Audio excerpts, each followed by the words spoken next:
Recently, the HLTV Award Show took place, the CS equivalent of the Oscars or the Game Awards. While the identity of the best player of 2023 wasn't a mystery, choosing winners in other categories proved to be a challenge. Today, we'll take you through the history of the best CS media till now. For our video, we've used HLTV's 20th anniversary article, enriching it with intriguing facts.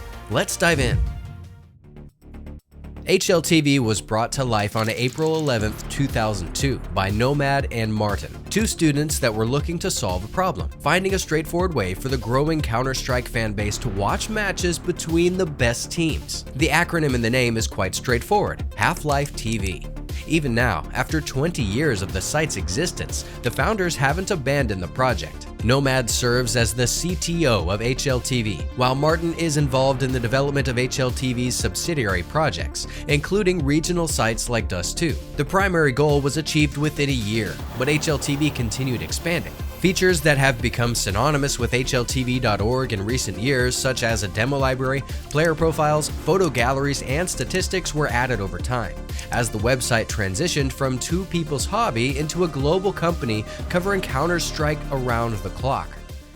Counter-Strike, the game that started as a mod for Valve's best-selling title Half-Life, was launched as a retail product in September of 2000. The interest in the game and its competitive side grew quickly, but in a time predating high-speed internet connections and video streaming websites such as YouTube and Twitch, the most reliable way to watch a match was by obtaining Half-Life TV IP addresses and using the game client itself. But finding HLTVs and even knowing when a game was coming up was not easy. To solve that issue, Nomad and Martin started HLTV, a website that featured a list of ongoing and upcoming matches with IP addresses users can use to spectate matches. Over time, this feature developed into what are match pages today, which, aside from IP addresses, later on links to live streams, feature information about teams, players, and more. Alongside that, since its inception, HLTV.org has posted general news about Counter-Strike. In July of 2003,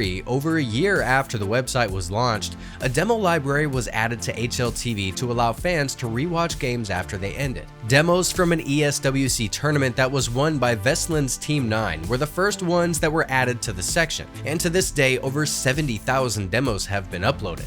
Aside from finding HLTV's IPs for top matches, at this time users could book HLTV servers for their own games in order to allow others to spectate them.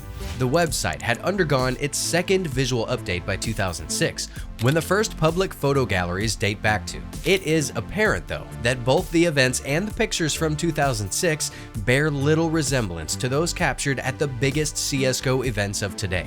The first tournament with a photo gallery was SHG Open 2, a competition in Copenhagen with 64 teams in attendance, which was won by Zonic's NOA over Karn's Fnatic. 15 years later, in the same city, Maku captured Glaive walking out on the stage of the Royal Arena with thousands of Danish fans cheering him on. It took nearly 7 years for HLTV to add a stats section, something that is hard to imagine the website without today.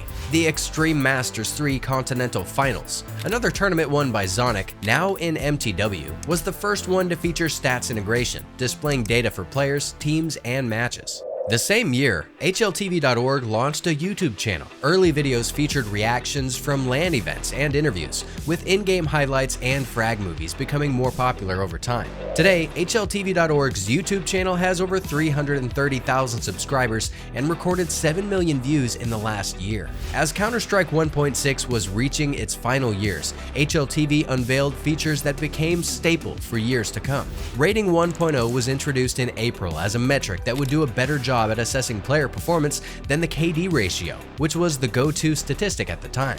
That was also the first year to feature an HLTV.org Top 20 Players of the Year ranking. The selection and the articles were put together by TG Rills, who remains the person in charge of the awards to this day. Navi star Markelov was named the Player of the Year following a brilliant 2010, with Get Right and Trace following to compose the top 3.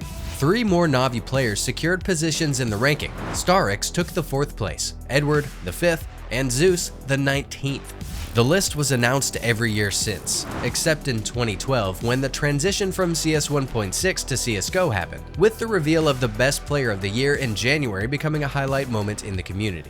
In the future, there will be many questions about the HLTV player rankings, and some positions will be subject to controversy. The biggest scandal occurred in 2014, when instead of Flusha, GetRight became the top player.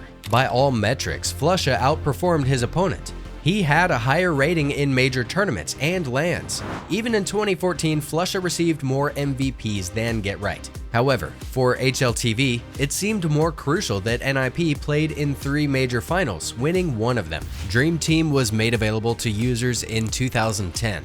The Manager fantasy game was the predecessor of today's HLTV fantasy game, which was launched in 2019 and now features $10,000 seasonal prizes. The first ever CSGO match to be featured on HLTV happened in September of 2012, as Swedish superstars Ninjas in Pajamas demolished Danish Mixture Prime in ESL's Go for CSGO Cup number 6, with GetRight dropping a 2.03 rating. This marks the transition of HLTV.org towards global offensive, as the newest edition of the game slowly but surely took over in popularity and CS 1.6 faded into history. At the start of 2015, filters for statistics were finally introduced, allowing users to break down performances in subsets. Specific years at majors and last 3 months were the initially offered filters, with more of them such as online LAN, team ranking, and more added since. While team rankings existed in multiple different versions across the years, it wasn't until 2015 that a consistent point-based ranking system was implemented on HLTV.org. The ranking, updated weekly based on teams' achievements, recent form, and performance at LANs, quickly became the go-to indicator of the best teams in the world. Pronax's Fnatic sat on top of the list for its first edition on October 1st, 2015. If you think this ranking has little impact, you would be mistaken.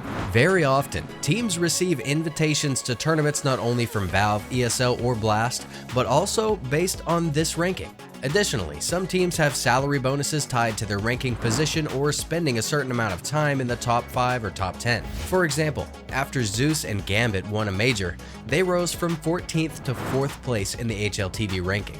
After entering the top 5, their salaries increased from $2,000 to $10,000.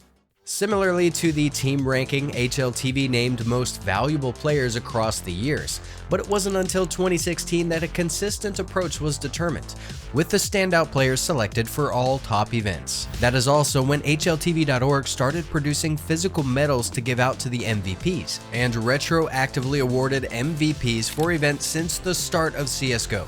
Coldzera claimed 3 MVPs in 2016, as well as the Player of the Year award for his outstanding performances with Lumosity and SK.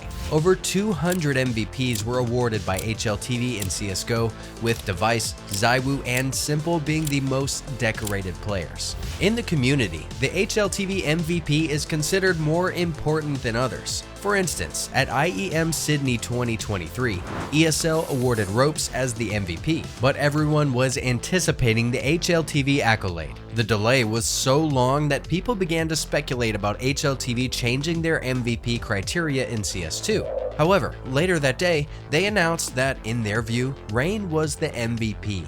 This upset the community, as statistically, players like Brokey and Ropes performed better. Still, the head editor, Striker, came forward and explained that Rain had demonstrated more impact in crucial maps, including the Grand Final. And before we continue, we'd like to remind you that you can support our channel financially. You can do this via Patreon or PayPal. All the details can be found in the description below this video.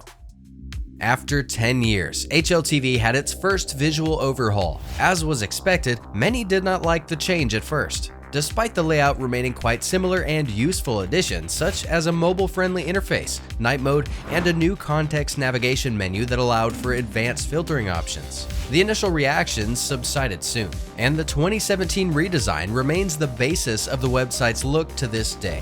During this same period, HLTV began expanding its network of websites by founding Dust2, a regional offspring of HLTV.org with a focus on the local region. In 2016, Dust2.dk emerged as Danish CS started gaining hype, followed by Dust2.us in 2017, which remains the primary resource for CS in North America, and in 2022, Dust.br for Brazil.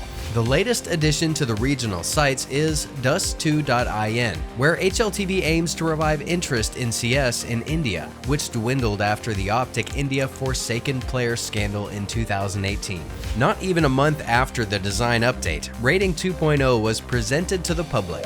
The new formula includes a bigger array of statistics to determine if a player had a good or bad performance, including cast, ADR, and an updated impact rating calculation. HLTV Confirmed started off in 2018, but had a different concept at the time. Confirmed was launched as a 30-minute pre-produced show, combining interviews, analysis, and standout news, hosted by Yasarian. The show pivoted to a live concept with Striker and Professor to Season 2, added Banks and Sponge for Season 3, and featured guests regularly starting Season 4. The latest seasons featured live shows from big events, with more of them yet to come. 18 years after the website was founded, HLTV was acquired by Better Collective, a sports betting media group, in a deal worth up to 34.5 million euros. Key people behind the website's growth and success: Nomad, Martin, and TG Rills remained a part of HLTV.org after the sale, shaping the company till this day. At the start of 2022, HLTV hosted its first award show to celebrate the best CSGO has to offer. The ceremony, hosted by Freya in a studio in Copenhagen and watched by nearly 200,000 viewers, saw Simple announced as the best player of 2021. His team, Natus Vincere, winning the Team of the Year award, and Cadian picked up the trophy for the highlight of the year. With the release of CS2 on HLTV, a section for statistics for the new game was introduced. Initially, statistics were combined for both CSGO and CS2, but later a separate set of statistics specifically for the new game was added. The latest significant update to the site occurred recently. Now, on the homepage, there's a list of the top FPL players, and in a player's profile, there's statistics in FPL and the rank they achieved in the season they are displayed. That's it. How often do you engage with HLTV? Share your thoughts in the comments. Don't forget to like, subscribe, and ring the bell. Good game.